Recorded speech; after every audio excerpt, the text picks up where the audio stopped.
All right, we're gonna talk about my top 10 books of 2023. I read 50 something books this year. Hold on, let me check. Okay, so far it's saying that I've read 55 books. I'm still reading some, so like that number might go up, but like it's literally, what is it, literally the 29th today? Why don't I know anything? Yeah, it's literally the 29th today, so I don't think that any books that I finish in the next like 2 days are going to beat this top 10 list. So before I start talking about specific books, I just want to explain like my criteria for rating these books, because it's not just based off of like objective goodness and like whether or not I think these books are literary masterpieces. It's also just about the amount of joy and entertainment that they brought me. And so even if some of these books aren't like the world's best books ever, they made me happy. I had a lot of fun with them, and so that is deserving of recognition. I'm not saying that this is like the pinnacle of writing. I'm saying this is fun. This is good for me. This was happiness for me.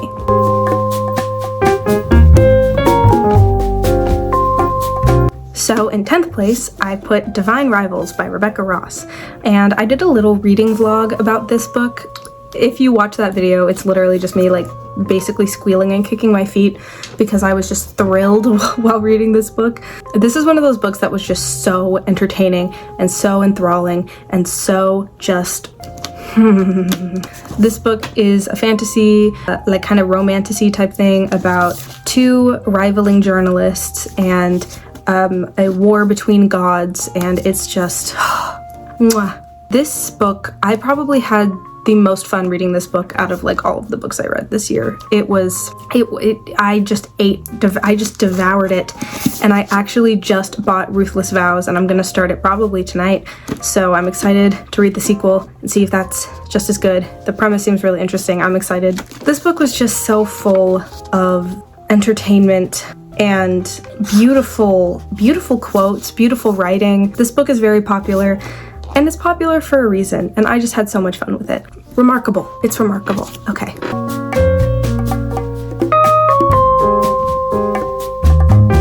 In 9th place, I put The Song of Achilles by Madeline Miller. So I knew that this book was popular, and I went into it knowing nothing about Greek mythology, and I came out of it knowing just a little bit more, plus a little bit of research, but I'm still not a big Greek mythology person, and yet this book, I loved it. It was also very, very emotionally overwhelming for me with the amount that I loved the characters and the amount that my brain was invested in the plot. Like, it was just crazy, crazy, crazy. It follows the perspective of Patroclus, I don't really know exactly how it's pronounced, who is in like, I guess all the Greek mythology, he's been like Achilles' like really close friend, and people have speculated that they were gay lovers. So this book makes them gay lovers. And it is so beautiful. It is so sad. It is so addictive. I was just, once again, squealing, kicking my feet, like freaking out the whole time. And it is, oh my gosh. And Madeline Miller's like prose in this book was so beautiful. It's so nicely written. Like, oh, it's just lovely. And this, I like really went into it not really thinking I was gonna love it, and here it is on my top 10 list. Like, you gotta give books a chance. Yeah, this book was just very beautiful, very sweet, but also heartbreaking. You know, this book might likely make you cry, but whatever. Mwah.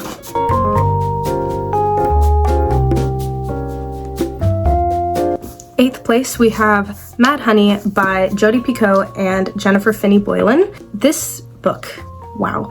It basically is about a murder trial, and this teenager is on trial for the murder of his girlfriend, and it does something that I love, which it goes back and forth from the present to the past, and the past is in the perspective of the girlfriend of the events like leading up to her death, and the present is the boy's mom. You're just trying to piece together what happened, and so it has, you know, that like murder trial-y suspense, but it also has beautiful characters, such beautiful subject matter, and almost like social commentary on stuff. It is absolutely gorgeous. It is emotional and suspenseful, and just there was just so much goodness all packed into this book in a way that I felt was really balanced, really tasteful, and I was just entertained the whole time. And it's called Mad Honey because the mom is a beekeeper. So if you're interested in beekeeping, you can learn a little bit about that.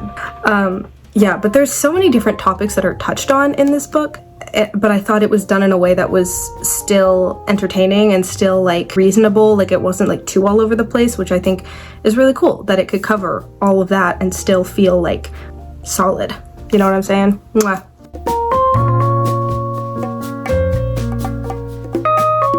In 7th place, I'm putting The Green Mile by Stephen King. I read a lot of Stephen King books this year, and I decided to only put one on this list. We put The Green Mile though, because this is my favorite Stephen King book that I read this year for sure. I was kind of tugging between this and Misery, but I chose this because I felt like it had more of a message in it, and I love a good like moral message, social commentary. Like I love it. That's very much me. That I like that stuff. So this book is about a prison guard named Paul who pretty much oversees the Green Mile, which is this prison's nickname for death row. He has overseen hundreds of executions, so it's about the death sentence. It's about the electric chair. And pretty much this black man is accused of murder. His name is John Coffey, and he is accused of the murder of these little girls. And he's sentenced to death, and he comes to the Green Mile, and Paul notices that there's something weird about this guy, and he basically is trying to figure out what really happened and figure out the truth about this John guy. And it was so entertaining, once again, suspenseful and addictive, but also like emotional, and like by the end, it was like really sad. I don't feel like any other Stephen King book I've read has really had, I mean, it's so far, I've only read so many of his books, but none of them so far have really had the same kind of emotional impact on me. So that's definitely why this got its spot on my list, and it was just so well done, and it makes so many good just points about the world, about the death penalty, about racism, about just all of it. It's just, it was so good. And I also really liked Paul as a narrator. I thought he was a really cool point of view, which is something I've always liked about Stephen King's books. I feel like his characters all have really unique point of views and just like perceptions of the world around them. The Green Mile, huge recommendation for that.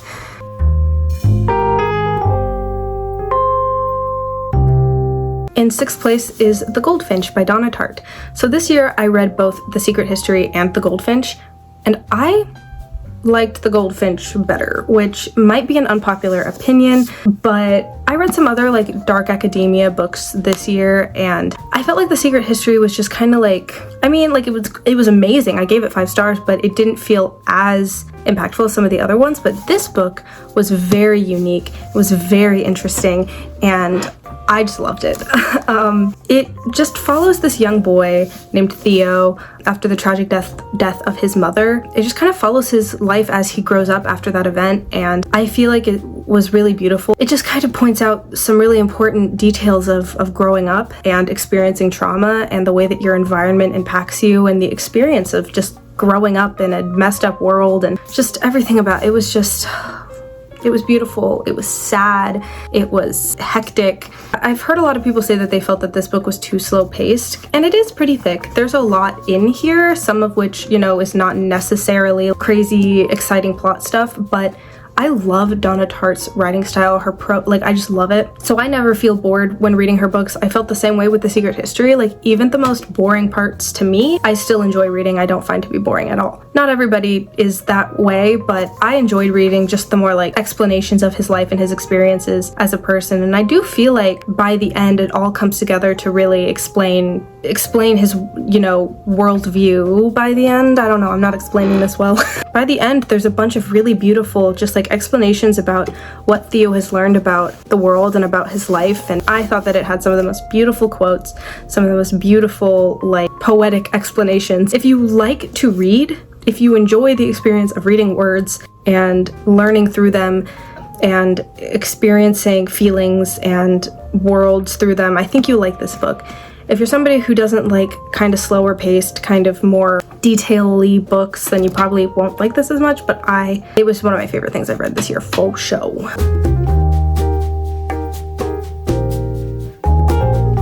Next I have If We Were Villains by M.L. Rio. This to me kind of felt like a better version of The Secret History, like plot-wise, but I'm gonna try not to compare it too much to The Secret History because it stands alone on as itself as a very good book. It follows a group of theater students at this really like prestigious art school. They are all really close. They're fourth years. They specifically do Shakespeare, but I don't remember much about Shakespeare other than what I read in school, but I didn't feel like it hindered me that much. In fact, it felt like it kind of taught me more about Shakespeare than I knew before. So that was kind of cool. And I just felt like the plot of this book was extremely enthralling. I felt like the characters were really, really enticing, I guess. I felt very emotionally connected to these characters. I felt really drawn in by them and their relationships with each other as a group, as a dynamic. I thought that was really cool, and I especially liked their relationship with their art, with their theater, you know, the way that their real lives and their lives on stage kind of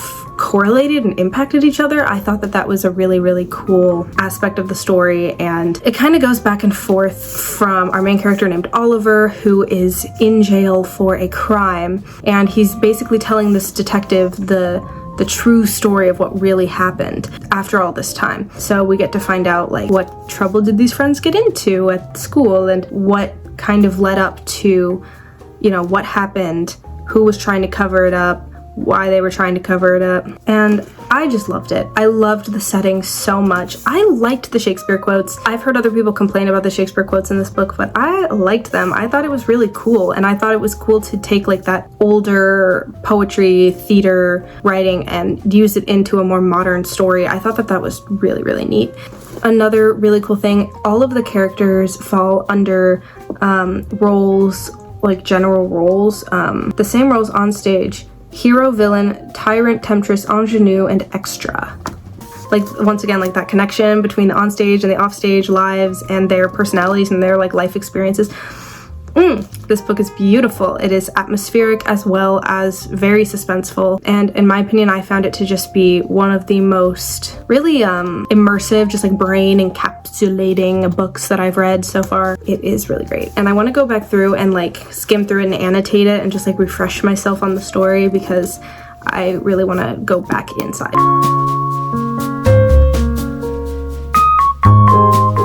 Okay, so now we are in fourth place with Frankenstein by Mary Shelley. This was technically a reread for me because I read this for school, like my freshman year of high school, but I don't even think I finished this book back then, so I went back through and I reread it, and then I annotated it after the fact. So I've spent a lot of time with my brain in this book this year, and I really liked it. This is for sure like probably my favorite classic book that I've read so far, and I think part of it has to do with just the way that this story has been remembered by like the general public over the years and what this story actually is, and that to me, that contrast is insane and is probably one of the most like critiques of humanity in itself. It wasn't even done intentionally, it was just something that played out. Obviously, I think most of you know the story of Frankenstein pretty well. Victor Frankenstein makes a monster or a creature of sorts. I don't like calling him a monster because he doesn't really feel like a monster to me. He's just a creature, he's a creation, he's a humanoid thing mashed up of human body parts. But the way, my quick explanation of this plot is Victor Frankenstein goes through a manic episode, makes an 8-foot tall monster mash man, and then regrets it and decides to abandon ship, and then is confused when the creature is like, what the hell? Why did you do that to me? And he's like, get away, you wretch! This book is like technically supposed to be a horror, but it's also just really sad to me. I honestly find this book to be more depressing than anything else, but it's an important kind of depressing where it makes a lot of really good points about how being literally ostracized from society, what that can do to a person, even if they're good-natured, how literally being treated like garbage by everyone you know, especially your creator, your parents, like, mwah. Oh my gosh, this book is wonderful. And the fact, wasn't Mary Shelley like 17 when she wrote this book? I know she was like really young. She was like a teenager for sure. She was under 20 years old. Oof, I think everybody should, this is one of those books that everybody should read, in my opinion. Like, just read it. Just read it. But it was kind of funny because I still have some of my annotations from high school, like all this pencil underlines and stuff. Like, I did that when I was like 15. But then like the pen ones are from me age 19. So that's kind of cool. Oh, Frankenstein, be not equitable to every other and trample upon me alone, to whom thy justice and even thy clemency and affection is most due. I am thy creature. I ought to be thy Adam, but I am rather the fallen angel. Like, and then he just doesn't hear what he's saying. Hold on. Let's read Victor's response. Why do you call to my remembrance circumstances of which I shudder to reflect, that I have been the miserable origin and author? Cursed the day, abhorred devil, in which you first saw light. You have made me wretched beyond expression. You have left me no power to consider whether I am just to you or not. Be gone, relieve me from the sight of your detested form. Girly pop! Like, is that not the saddest shit you've ever heard in your life?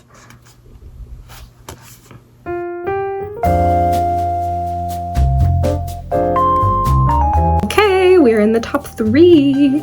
In third place, I put Rebecca by Daphne du Maurier. I don't know how to say it. I'm sorry about that. This book, I just absolutely am in love with. It is about, well, our main character is unnamed. She does not have a name, but she's a young woman who meets Mr. Maxim de Winter, and they fall in love and they get married, and he brings her back to his like big fancy home called Manderley.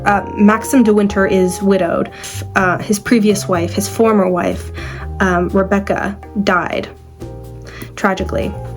And she meets Maxim, he falls in love with her, they get married, he brings her back, and now she's like, okay, what do I do now? Like, she feels kind of like she's living in the shadow of Rebecca. And I've never read a book that feels so like haunting without an actual ghost involved. Like, there's no ghost of Rebecca actually there, but it feels like it.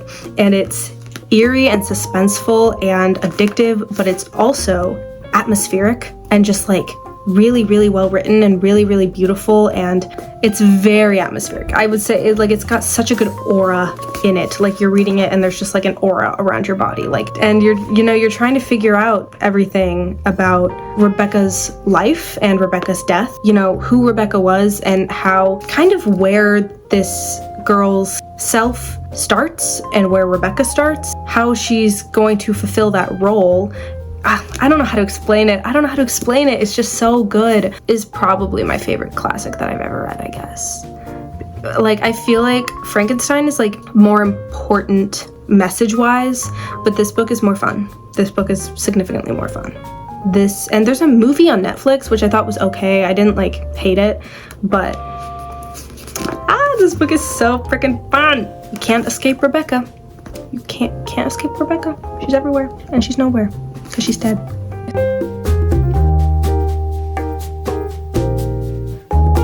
So we have come to second place, and this book might seem kind of weird to put in the second place spot because it's kind of intense, it's kind of dark, but these top 2 books I think are the books that stuck with me the most this year by far, and I think are really, really important books, and so I couldn't put this any lower.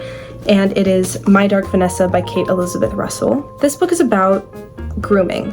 It's about a 15-year-old girl who's groomed by her 42-year-old English teacher. And it goes back and forth from the past to the present. So the present is Vanessa as an adult, and the past is her experience with this man. I felt that it was done in an extremely tasteful way. It's a book that's very, very self-aware. It knows it is okay. Words develop, please. It knows that it's talking about a bad thing. When it's describing her relationship with him, although she's an unreliable narrator as a young girl who thinks that this is a good relationship, it is still clearly depicting a bad thing. That it was done in a way that is so self-aware and so empathetic, and sent a message and taught the reader about a very complicated topic in just the perfect way, man. And there are some things on the back that I want to talk about. I want to read some of these quotes that I feel like describe it better than I can. This one from Kirkus Review says, "A devastating cultural portrait of enablement and the harm we allow young women to shoulder." And this other one says, "My Dark Vanessa explores the sexually charged shadow world between desire and interruption, girlhood and womanhood, coercion and complicity. It's breathtakingly suspenseful, like downing a flaming drink without blowing it out. Utterly truth-rattling, humane in its clarity, and chilling in its resonance. An absolute must-read." Like, it in its past and present kind of thing, it really, really well describes how grooming happens and the importance of the power imbalances in that situation and the emotional and mental manipulation that then can turn into like physical manipulation and sexual manipulation, and just does it in a way that, like I said, it's self-aware, it's clearly painting a negative picture. It also points out the importance of like really like not noticing the signs, you know, like the glaringly obvious issues that parents and teachers and everybody don't really take seriously enough. And I personally think that that's really purposefully touched on here too. And then the present stuff is really about the experience of trauma staying with you, and Vanessa is in quite a bit of denial as she grows up about what happened to her. And I think that that's another really important thing, because that's a very real experience for a lot of people who've experienced a kind of trauma like this.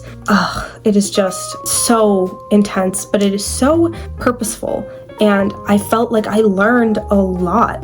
I really think that it's a really good, tasteful depiction of trauma and abuse and, you know, those kind of trauma bonds and, you know, that cycle of abuse. Also, the isolation that an abuser / groomer can have on its victim. You know what I'm saying? Like, and you can see those signs very clearly, even without the present telling you that. Even when it's happening, when it's describing those interactions, you can tell that it's bad.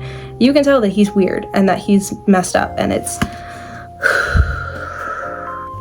this book is really, really, really intense, and I could sit here and talk about its significance forever, but this book it has changed me as a person for sure, and this is second place. Please, if you're at all interested, read it.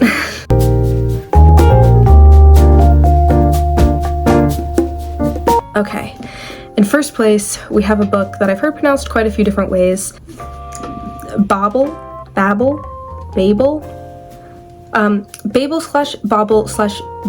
by R.F. Kuang.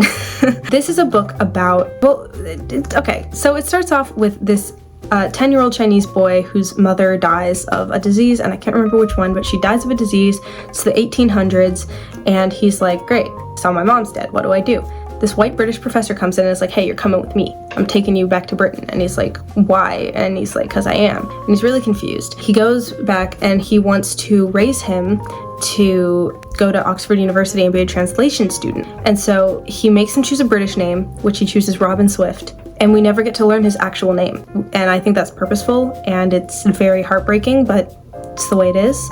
It's basically a very grand statement about colonialism and xenophobia and racism and sexism and colorism and the way that all of those things intersect. But yeah, Robin does go to Oxford University, and there they do this very interesting thing, which is a fantasy aspect of this book, which has to do with silver bars that have magical properties, where if you carve in translations of different languages of words that like have a similar meaning but maybe slightly different, it can create like magical functions that can like do things for people. It works best if you have a native speaker. So they bring in these, you know, foreign students to do this silver working for Britain, basically. And I think that's a really, really cool way to represent a really cool representation of this very bigger, more complicated problem of white people basically using other cultures and other minority groups to their advantage while also still viewing them as lesser, even though they're helping them achieve their goals, like that weird relationship. And what really, really struck me about this book was, you know, obviously it's so significant, and it really highlights just how intense this cruelty towards other human beings can be, and this dehumanization.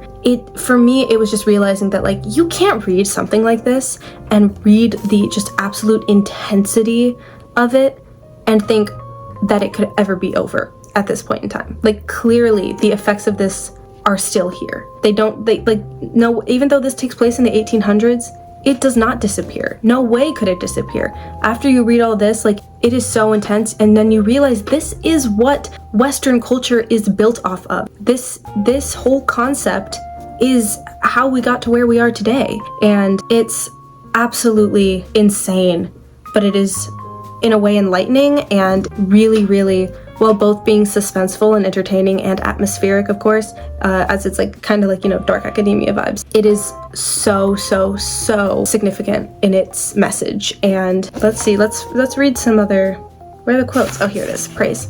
An interrogative one that grabs colonial history and the Industrial Revolution, turns it over and shakes it out. Oh yeah, oh yeah. Ambitious and powerful while displaying a deep love of language and literature. Everything about this book, I finished it and I didn't even know how to go on with my life because that is how insane it is.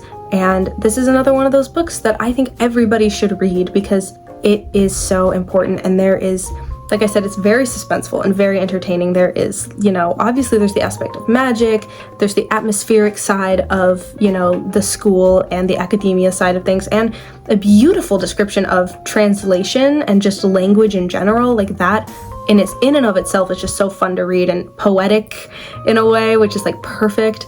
Like the emotional impact of a story like this, I think just adds on to the message that it's sending, the educational value of it. Like this book just blew me away and absolutely is the book that I think about the most, the book that has impacted me the most. This book, I read it in 2023, most important book to me that I read in 2023. Mwah, absolutely, positively.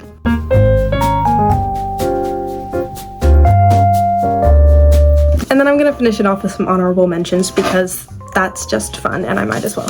Lock Every Door by Riley Sager. Also, The Only One Left by Riley Sager. I just think I like this guy's writing. Like, he's just like, he knows how to throw you plot twist after plot twist, shocker after shocker. Like, these books are just absolutely the pinnacle of like addicting thrillers, and at least in my experience so far. So I'd recommend both of these. These are the only two that I've read. I also have this, which I haven't read yet, which is one that I'm planning to read here probably in the next like few weeks. So yeah, these are absolutely crazy. Another thriller is also Catherine House by Elizabeth Thomas. It's kind of like dark academia vibes too, a little bit. It's at like a school called Catherine House, and this book is also very atmospheric. It's got like a really cool vibe going, as well as like a really intriguing plot. Yeah, I was just very, very absorbed in this book. I would recommend it. It's not very long. It's just vibes. It's just great. I also read all of Emily Henry's books this year, like her 4 like romance, like adult fiction books, and my favorites were Beach Read and Happy Place. I felt like these books were very, very emotional, and I felt like they handled like the concept of like life and grief. There's a lot of character development in these books and a lot of like learning and like self-discovery. That's the term, self-discovery.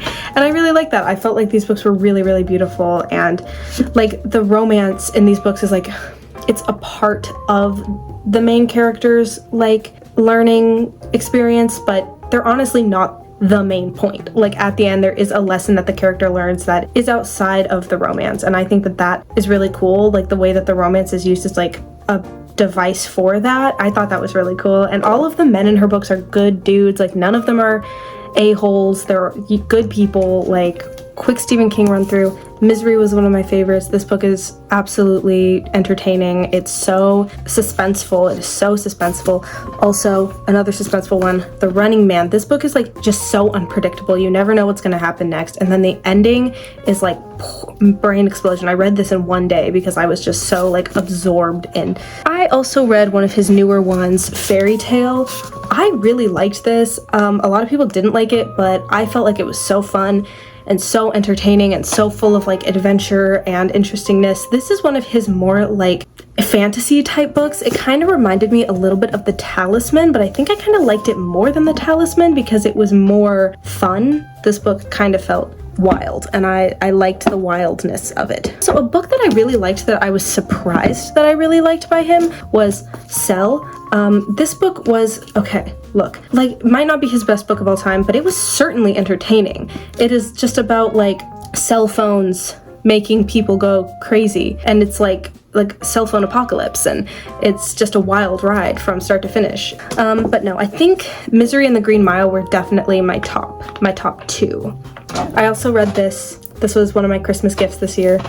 I read them all on Kindle, but then this was the Christmas gift, the physical versions.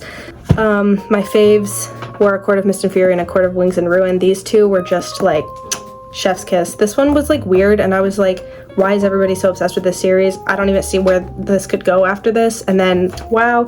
And I did hear that Miss Sarah J. Maas is writing a 6th one, so I'm gonna be eating that up as well. This series is once again like funsies, fun little time. I also read Fourth Wing. This book was insanely fun.